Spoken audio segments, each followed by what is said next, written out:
All over the world, one comes up with objections that such and such judgment is weak because it just does not deal with the real issue. And when it comes to constitutional enforcement, we must not blink our eyes. If it says 90 days for holding elections, it is our duty to say that. It is not our choice. It is not our choice. It is our duty to say that, instead of finding a reason why we should avoid to say that. This is what has happened. You call it controversy. I'm sorry, I'm not worthy of controversy. I'm a very humble person. You say you support us, please don't say that. I'm just one of the members of the Supreme Court of Pakistan. If you stand up for the Constitution and the law, then you must support the Supreme Court of Pakistan. And not any individual. We have no existence individually. Our existence is as a unit, as a constitutional organ, and that is how we function.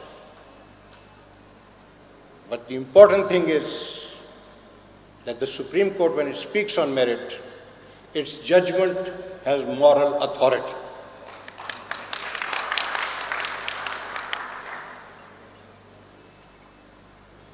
That becomes even more important when those judgments are not appealed or no review is filed. Then that means no one has any objection to the judgment.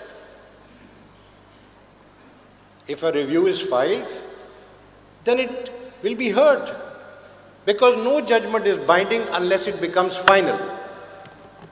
But if a judgment is not challenged, then it becomes final. So let's see what happens now. Let's see what happens now. And I'm optimistic that the people of Pakistan, the leaders of Pakistan, the institutions of Pakistan are all committed to the Constitution. Do you know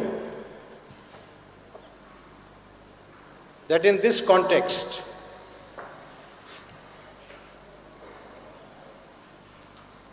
the leaders of Pakistan, the political leadership of Pakistan, agreed to start negotiations, which have not ended yet. This is what we were informed. We have nothing to do with that. But at least they are conscious that they have a duty to comply the Constitution. And we are there to support that effort.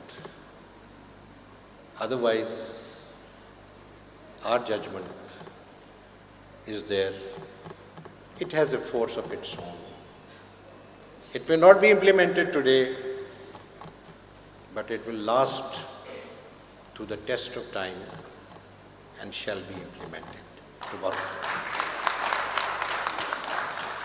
Now,